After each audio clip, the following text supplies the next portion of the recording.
સુપ્રભાત. અન્નદાતા કાર્યક્રમમાં આપ સૌ ખેડૂત મિત્રોનું સ્વાગત છે. મિત્રો, આપણા પ્રાચીન કૃષિ વ્યવસાયને વધુ ફળદાયી બનાવવાના આશય સાથે કાર્યક્રમની શરૂઆત કરીએ આજના મુખ્ય અંશોથી.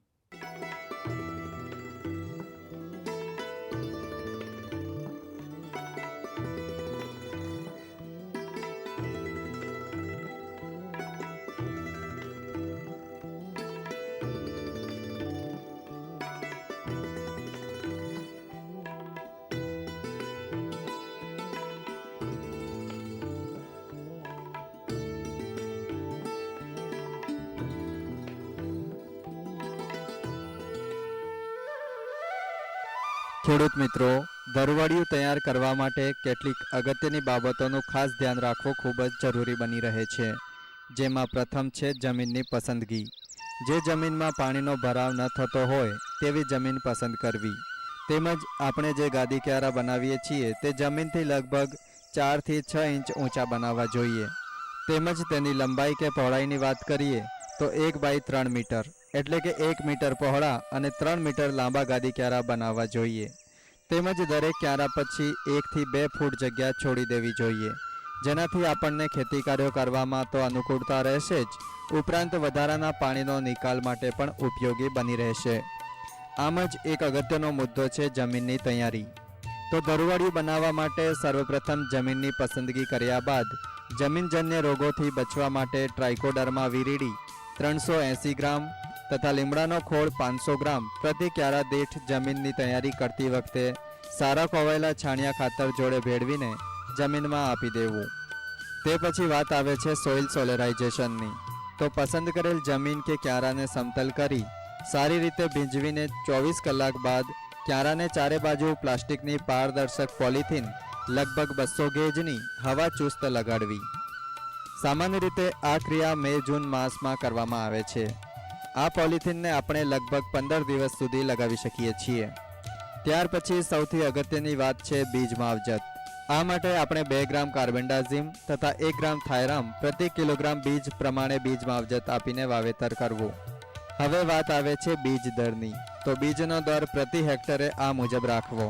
ટામેટા 500 ગ્રામ પ્રતિ હેક્ટર, રીંગણ 500 ગ્રામ પ્રતિ હેક્ટર, મરચી 1250 ગ્રામ પ્રતિ હેક્ટર. ત્યાર પછી ટામેટાની સુધારેલ જાતોની વાત કરીએ તો પૂસા રૂબી, જૂનાગઢ રૂબી, ગુજરાત ટામેટા 1 અને 2. ત્યારબાદ ટામેટાની સંકર જાતોની વાત કરીએ તો કેટી 4, પૂસા હાઇબ્રિડ 2 અને 4, અરકાવર્ધન, MTH 6, NA 501 અને NA 601. ત્યાર પછી મિત્રો રીંગણની સુધારેલ જાતોની વાત કરીએ તો ગોલફળની જાતોમાં PLR 1, KH 224, જૂના રવૈયા, મોરબી 2 અને 4. લાંબા તેમજ ગોલ રીંગણની જાતોમાં લાંબા રીંગણ 1, ગુજરાત રીંગણ 1, KS 331.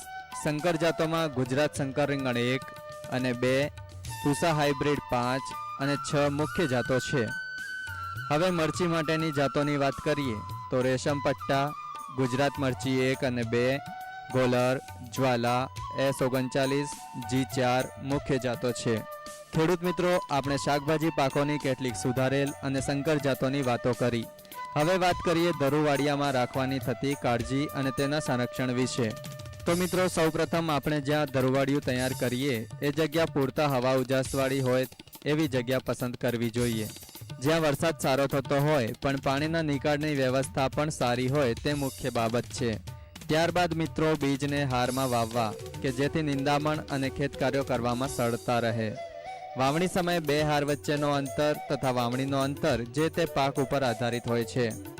વાવેતર કર્યા બાદ તે ઉપર પરાળ કે ઘાસ પાથરી દેવું. ધરુવાડિયાને નાયલોનની જારીથી ઢાંકી દેવું જેથી પાણીના મોટા ટીપા છોડને નુકસાન ન કરે અને છોડને ચૂસ્યા જીવાતોથી પણ રક્ષણ મળી શકશે. બીજની ઊંડાઈ સામાન્ય રીતે 0.5 સેન્ટીમીટરથી 1 સેન્ટીમીટર સુધી રાખી શકાય છે. ત્યારબાદ વાવેતર કર્યા પછી તેના ઉપર મલ્ચિંગ કરવાનું ન ભૂલવું જોઈએ અને બીજનું અંકુરણ થયા બાદ મલ્ચિંગને લઈ લેવું. હવે ખેડૂત મિત્રો, એક નજર કરીએ રોગ અને જીવાતો ઉપર. ખેડૂત મિત્રો, ધરુવાડિયામાં શરૂઆતની અવસ્થામાં કેટલીક ચૂસ્યા જીવાતો જેવી કે સફેદ માખી, જેસીડ, મોલોમસી તેમજ થ્રિપ્સ જેવી જીવાતોનો ઉપદ્રવ જોવા મળે છે. જેના નિયંત્રણ માટે શરૂઆતમાં 4 થી 5 મિલી લીંબોળીનું તેલ પ્રતિ લીટર પાણીમાં અથવા રાસાયણિક દવાઓમાં ડાયમેથોએટ અથવા મિથાઇલોડેમેટોન 1 મિલી પ્રતિ 1 લીટર પાણીમાં ભેળવીને છંટકાવ કરવો. ત્યારબાદ મિત્રો મૂળનો કોહવારો અથવા પાનના ટપકાનો રોગ જોવા મળે તો કાર્બેન્ડાઝિમ 1 ગ્રામ પ્રતિ 1 લીટર પાણીમાં ભેળવીને છંટકાવ કરવો. આ ઉપરાંત મિત્રો સમયાંતરે નિંદામણ કરીને દરવાડિયું નિંદામણ મુક્ત રાખવું. પાણી છાંટવાના જારા વડે 6 થી 7 દિવસના અંતરે નિયમિત પાણી આપવું. આ ઉપરાંત ઓછી લાગત અને સુવિધાને ધ્યાને રાખીને દરવાડિયું તૈયાર કરવાના હેતુથી પ્લાસ્ટિક ટ્રેનો વિકાસ કરવામાં આવેલો છે, જેમાં તમે કોકોપીટ અથવા વર્મી કમ્પોસ્ટ ભરીને વાવેતર કરી ઓછી લાગતે છોડ તૈયાર કરી શકો છો. સાથે સાથે છોડની હેરાફેરી સરળતાથી કરી શકાય છે. વિભિન્ન અસામાન્ય પરિસ્થિતિઓમાં ધરુવાડિયું તૈયાર કરવા માટે લોડરલ પોલીહાઉસનું નિર્માણ પણ કરી શકાય છે, જેથી ઉપલબ્ધ સાધન સામગ્રીનો ઉપયોગ કરી ઓછી લાગતે તંદુરસ્ત ધરું મેળવી શકાય છે. મિત્રો, અહીં સમય થયો છે એક નાનકડા વિરામનો. જોઈએ વિરામ બાદ શું છે આપના માટે ખાસ.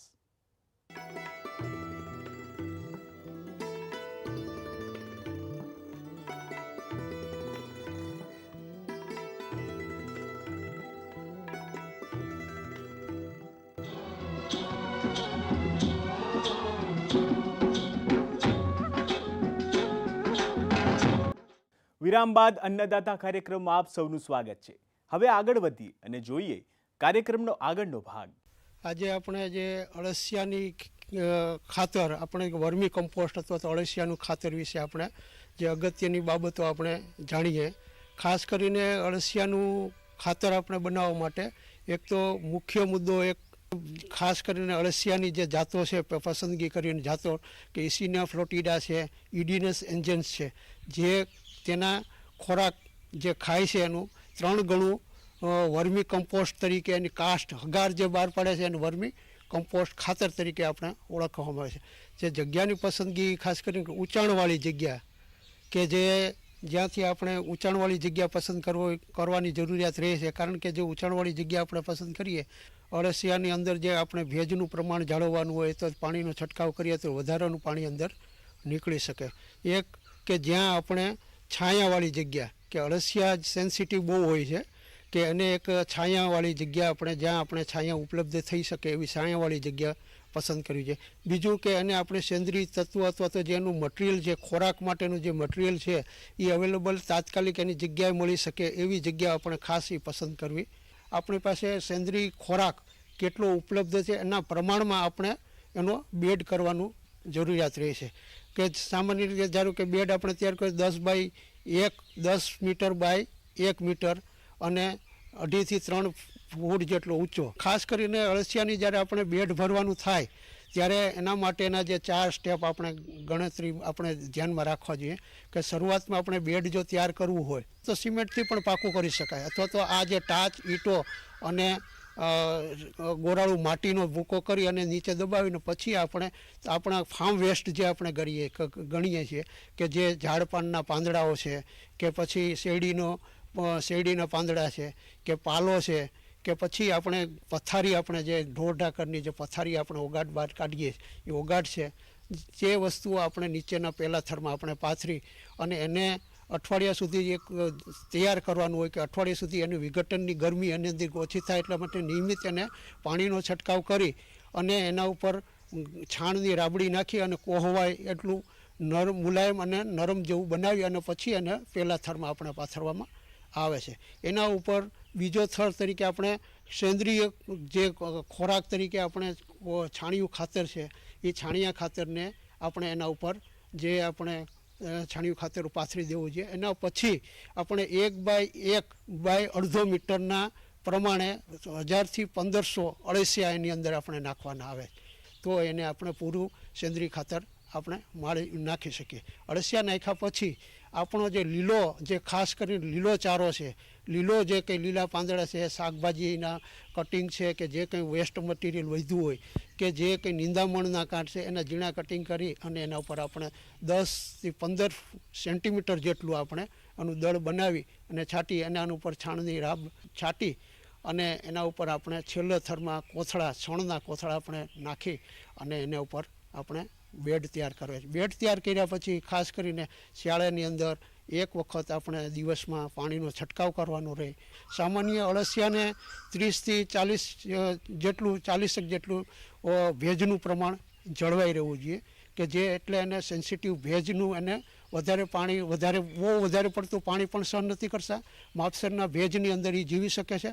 25થી 30 સેન્ટીગ્રેડ ઉષ્ણતામાનથી વધારે ઉષ્ણતામાન જાય તો પણ અળસિયાને એના જીવનમાં મુશ્કેલી ઊભી થાય અથવા તો એનું મૃત્યુ પણ થઈ શકે. અળસિયાનું ખાતર જો સારું આપણે એનો ખોરાક આપણે પૂરો પાડ્યો હોય તો સારું વિઘટન કરેલું ને જો ખોરાક હોય તો અળસિયાનું જે ખાતર છે એ 40થી 50 દિવસની અંદર તમને અળસિયાનું ખાતર મળતું થાય છે.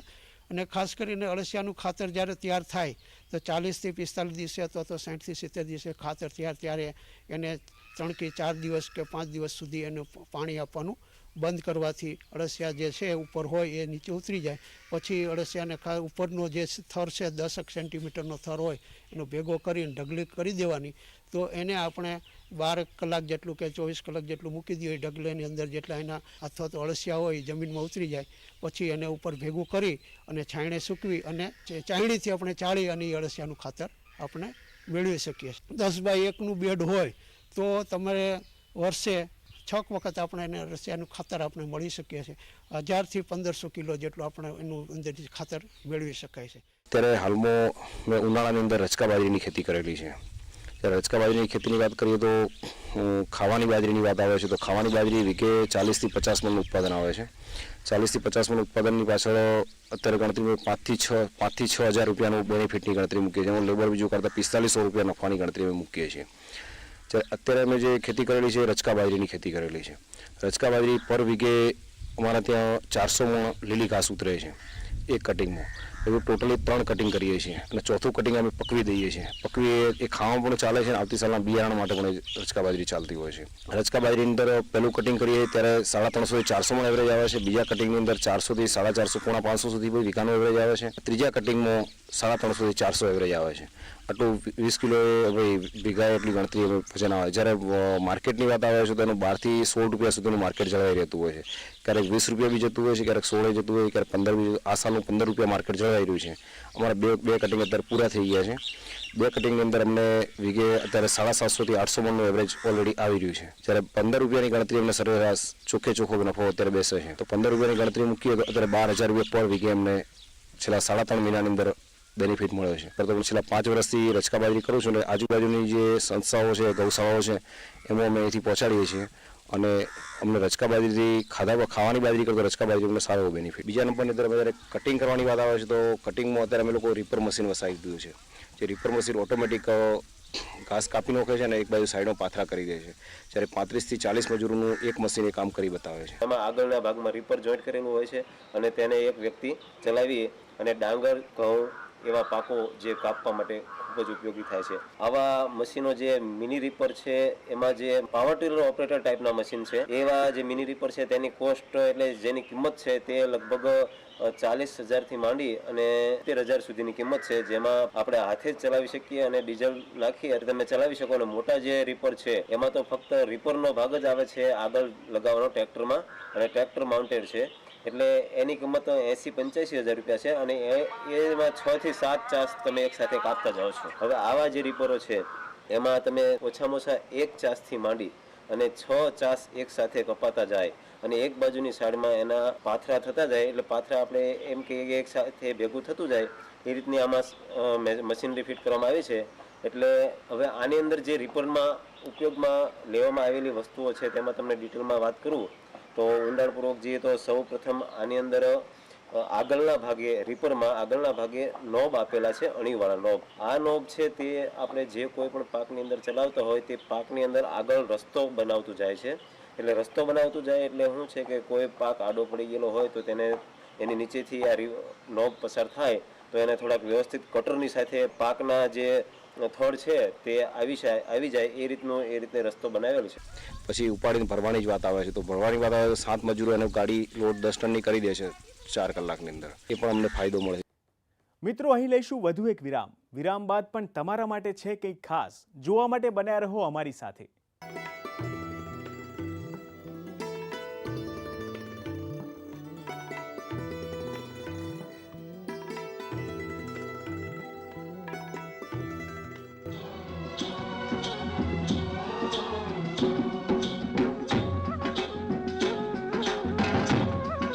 આપ બધા પાક ઉગાડો છો એમાં જુદા જુદા પ્રકારના રોગ આવે છે, જેનાથી ઘણું નુકસાન થતું હોય છે.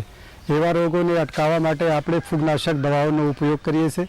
ફૂગનાશક દવાઓના ઉપયોગથી અત્યારે વાતાવરણમાં જુદા જુદા પ્રકારના આડઅસરો જોવા મળે છે, જેમ કે ફૂગનાશક દવાઓના અવશેષો જોવા મળે છે, તેમજ જે વાતાવરણમાં જે બીજાણુઓ હોય છે અથવા તો ફૂગ હોય છે એના ઉપર એને પ્રતિકાર શક્તિ કેળવતી હોય છે. તેના લીધે જે લાંબા ગાળે એક જ પ્રકારના ફૂગનાશક દવાઓના ઉપયોગથી એમાં આડઅસરો જોવા મળે છે, જેના વિકલ્પ તરીકે આપણે ટ્રાઇકોડર્માની ઉપયોગ કરી શકીએ. જમીનજળ રોગોમાં જે ખાસ કરીને સુકારો આવે છે એ જ્યારે દાણા ભરાવાની અવસ્થા હોય ત્યારે રોગનો દેખાવ થાય છે. એ સમયે રોગને નિયંત્રણ કરવું બહુ અઘરું પડે છે. ત્યારે જે ફૂગનાશક દવાઓ છે એના વિકલ્પ તરીકે લાંબા ગાળે અને ટકાઉ ખેતી માટે અને આપણે ટ્રાઇકોડર્માની એક પદ્ધતિ જે છે વિકસાવવામાં આવી છે. ટ્રાઇકોડર્મા, હવે એની વિશે આપણે જાણકારી લઈએ તો ટ્રાઇકોડર્મા એક પ્રકારની ફૂગ છે જે જમીનમાં સારી રીતે ઉગી શકે છે. હવે એના જે કારકિર્દી છે એ છે કે રોગ એ ટ્રાઇકોડર્મા છે જુદા જુદા પ્રકારના એન્ઝાઇમ્સ પેદા કરે છે. કે જુદા જુદા પ્રકારના એન્ઝાઇમ્સ હોય એમાં લિગ્નેઝ, સેલ્યુલેઝ, એ બધા એન્ઝાઇમ્સ જે હોય છે એના વડે એ ફૂગને નુકસાન કરતી હોય છે અને ફૂગની અંદર દાખલ થઈને એના બધા જે ખોરાક છે એની અંદર જે છે જે ધાર્મિક એ બને અવશેષો લઈને અને એને નુકસાન કરતી હોય છે. એ જ પ્રકાર છે જે જ્યાં આપણે ટ્રાઇકોડર્માનું બીજને માવજત કરીને જમીનમાં આપીએ તો એનાથી દાણાની અંદર જે ફૂગો હોય છે એને પણ નિયંત્રણ કરે છે. પછી જમીનમાં જઈને મૂળને આજુબાજુમાં એ સ્થાપિત થાય છે અને જ્યારે પણ કોઈ પ્રકારના જે રોગકારક છે એની અંદર એને અસરો જ્યારે પેદા કરે ત્યારે એને એ મરણ કરે છે. તો એ પ્રકારથી એને જે વાતાવરણ અનુકૂલિત છે. ખાસ કરીને દરેક પાકો માટે આ ટ્રાઇકોડર્મા જે છે બહુ ઉપયોગી સિદ્ધ થયું છે. જ્યારે વાવેતર કરીએ તો ત્યારે જ્યારે મૂળનો વિકાસ થાય એ સમયે એને આજુબાજુ માં ફૂગના પણ વિકાસ થાય છે અને એ પ્રકારથી એને દરેક પ્રકારના રોગકારક માટે એ રક્ષણ કરે છે. આ ખતરાના સંશોધન પ્રમાણે આપણે ઘણા પાકોમાં કઠોળ વર્ગના પાકો, તેલબિયા વર્ગના પાકો કે શાકભાજીના પાકો, દરેક પાકો માટે ટ્રાઇકોડર્માનું માવજત 8 થી 10 ગ્રામ ટ્રાઇકોડર્મા 1 કિલો બિયારણ પ્રમાણે માવજત આપીને વાવેતર કરીએ તો ખૂબ જ એને સારું પરિણામ જોવા મળેલ છે. એ પ્રકારથી આપણે જ્યારે ધરવાડિયા કર્યા હોય તો ધરવાડિયામાં પણ ટ્રાઇકોડર્માનો વપરાશ કરી શકીએ છીએ. અને ખાસ કરીને ટ્રાઇકોડર્માનો ઉપયોગ આપણે જ્યારે છાણિયું ખાતર સાથે 1 કિલો ટ્રાઇકોડર્મા 100 કિલો છાણિયું ખાતર સાથે વાપરીને પછી એને પ્રાઇમિંગ કરવામાં આવે અથવા તો પ્લાસ્ટિકથી કોથળીને પ્લાસ્ટિકથી સીટ માટે ઢાંકીને એને ટ્રાઇકોડર્માનો વિકાસ કરીએ અને પછી એ ખાતર આપણે જ્યારે ધરવાડીઓમાં કે પાકમાં ચાસમાં એને આપીએ તો એ ફૂગ જે છે એને જમીનમાં સ્થાપિત થાય છે અને જેના કારણે એનું નિયંત્રણ થાય છે. એને લેબોરેટરીમાં ખાસ કરીને સારી રીતે ઉગાવવામાં કરવામાં આવે છે. એને લેબોરેટરીમાં ઉગાવા કરીને પછી એને ટાલ્ક પાવડર અથવા એલ્જિનેટ પાવડરમાં ભેળવીને એના કોમર્શિયલ ફોર્મ્યુલેશન્સ એટલે વ્યાપારિક ધોરણે એના પેકેટ બનાવીને એને બજારમાં પણ અત્યારે ઉપલબ્ધતા છે, જે કે જંતુનાશક દવાઓના સ્ટોલ ઉપર આસાની સે મળી શકે છે અને એ બહુ ઉપયોગી સિદ્ધ થયું છે અને લાંબા ગાળે ટકાઉ છે અને એનાથી આપણે સારી રીતે વનસ્પતિઓમાં આવતા રોગોનું નિયંત્રણ કરી શકીએ છીએ. પણ આપણે અમુક કાળજી લેવાની હોય છે કે એને ફૂગનાશક દવાઓ જે છે એને સાથે ઝેરી હોય છે. દાખલા તરીકે બાવિસ્ટીન કે થાયરમ જે છે એને સાથે વાપરવું ન જોઈએ. તો એ પ્રકારથી ટ્રાઇકોડર્મા વાપરવા સામે એને પેકેટ પર આવેલા જુદા જુદા પ્રકારના પ્રિકોશન આપણે વાંચીને એને ઉપયોગમાં લાવીએ તો એને સારી રીતે એને આપણે લાંબા ગાળે એનું રોગથી રક્ષણ મળી શકે છે. પશુપાલનમાં લીલો ચારો સારા દૂધ ઉત્પાદન માટે બહુ અગત્યનો ભાગ ભજવે છે. તો મિત્રો, સારું દૂધ ઉત્પાદન મેળવવા માટે લીલા ચારામાં એક અગત્યના જે પાક છે રજકો, એની આપણે ચર્ચા કરીશું. એમ જ લીલાચારામાં પશુઓ માટે આ રચકાનું મહત્ત્વ છે, કેમ કે સૌથી પ્રોટીન યુક્ત આ પાક હોય તો પશુઓના પોષણ માટે અને તેના દૂધ ઉત્પાદન માટે અગત્યતા ભજવે છે. તો મિત્રો, જે રચકો જે પાક છે એને જો કંઈ આપણે અગત્યની ચર્ચા કરીએ તો એમાં એક નિંદામણ વિશે થોડીક વાત કરીએ. તો મિત્રો, આમ તો આપણે એવી માન્યતા હોય છે કે ભાઈ ઘાસચારાના પાકમાં નિંદામણ કરવાની કે કોઈ આવશ્યકતા છે નહીં, પણ મિત્રો થોડુંક ભૂલ ભરેલું છે. કેમ કે ઘાસચારાનો જે પાક છે, માનો કે રચકો કે જુવાર કે મકાઈ, તો એમાં જે નિંદામણો છે તે નિંદામણ પાકના છોડની સાથે પાણી, પ્રકાશ, હવા એના માટે એ હરીફાઈ કરી અને પાકથી વધારે વૃદ્ધિ થઈ અને આપણે આપેલ ખાતર કે પિયત એનું વધુ શોષણ કરી અને તે વધારે વૃદ્ધિ કરે છે, જેથી કરીને આપણા પાકને તે નબળો પાડી દે છે. તો મિત્રો, રચકામાં નિંદામણની વાત કરીએ તો ભલામણ મુજબ રચકાના વાવેતર પછી 20 દિવસે અને 60 દિવસે 2 હાથથી નિંદામણ કરવાની ભલામણ છે. અને જો તે શક્ય ન બને તો ફ્લુક્લોરાલીન જે નિંદામણનાશક દવા છે, જે પ્રી ઇમરજન્સ એટલે કે રચકાનું સ્ફુરણ થાય બીજનું તે પહેલાં છાંટવાની ભલામણ છે. તેનો જો રેટની વાત કરીએ તો 0.500 કિલોગ્રામ પ્રતિ હેક્ટર મુજબ એનો છંટકાવ કરવો જોઈએ. અથવા જો મિત્રો, જો રચકામાં બીજની સાથે અમરવેલ જે અગત્યનું નિંદામણ છે રચકાનું, એ અમરવેલ જો એની સંભાવના હોય તો રચકાના વાવેતર પછી 10 થી 12 દિવસે પેન્ડીમિથાલિન નામની જે નિંદામણનાશક દવા આવે છે તેનો 0.500 કિલોગ્રામ પ્રતિ હેક્ટર મુજબ તેનો છંટકાવ કરવાથી આપણે તેનું નિયંત્રણ કરી શકીએ છીએ. અથવા જો મિત્રો ક્યારેક રચકાના ઊભા પાકમાં અમરવેલનું જો આગળ જતા જોવા મળે તો તેના માટે જે રચકામાં આપણને જે જોવા મળે છે અમરવેલ, તેટલાનો જે ભાગ છે રચકાનો ચોકસાઈપૂર્વક એને કાપી લેવો જમીન લેવલે, અને ત્યારબાદ જે કપાયેલો જે ભાગ છે તેમાં પેરાક્વાટ 0.500 કિલોગ્રામ પ્રતિ હેક્ટર મુજબ એ દવાનો છંટકાવ કરી દેવાથી રચકાના જે જડિયા છે તેની સાથે ચોટેલા જે અમરવેલના કટકા કે બીજા એના મૂળ છે તેને અસર કરીને નાશ પામશે. આ દવા જ્યારે છંટકાવ કરવામાં આવે ત્યારે રચકાના જડિયાને થોડીક અસર થશે, પણ થોડોક સમય જતાં ફરી ફૂટી જશે, એટલે રચકાના પાકને પ્રોબ્લેમ કંઈ આવશે નહીં અને જે કંઈ અમરવેલ જે નિંદામણ છે એ સંપૂર્ણ રીતે નાશ પામી શકે. તો મિત્રો, આ રીતે નિંદામણની પણ જરૂરિયાત છે. તો અમરવેલને રીતે નિયંત્રણ કરીએ તો આપણે સારું ખાલી મતલબ રચકાનો જ આપણે સારો ગ્રોથ મેળવી શકીએ અને સારું આપણે એનું પાક ઉત્પાદન લઈ શકીએ. હવે મિત્રો, બીજી અગત્યની વાત પિયતની કરીએ તો રચકાના પાકમાં છે પિયત અગત્યનો ભાગ ભજવે છે. તો તેને જમીનના પ્રત અને પ્રત મુજબ 7 થી 8 દિવસે પિયત આપવું જરૂરી છે.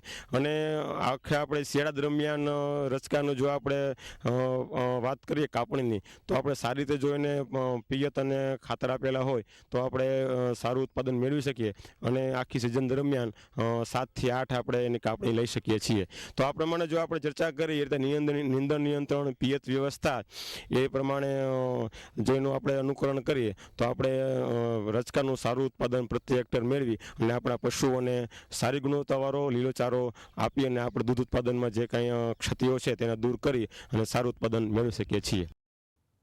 અન્નદાતા કાર્યક્રમ વિશે વધુ વિગતો જાણવા આપ અમને અમારા નિયત સરનામા પર પત્ર વ્યવહાર દ્વારા સંપર્ક કરી શકો છો.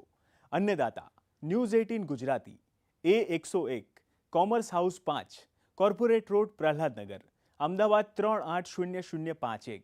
તો આજની કૃષિ જ્ઞાનની સફરને અહીં જ સમાપ્ત કરીશું. આવતીકાલે ફરી મુલાકાત કરીશું કૃષિની નવી જાણકારીઓ સાથે.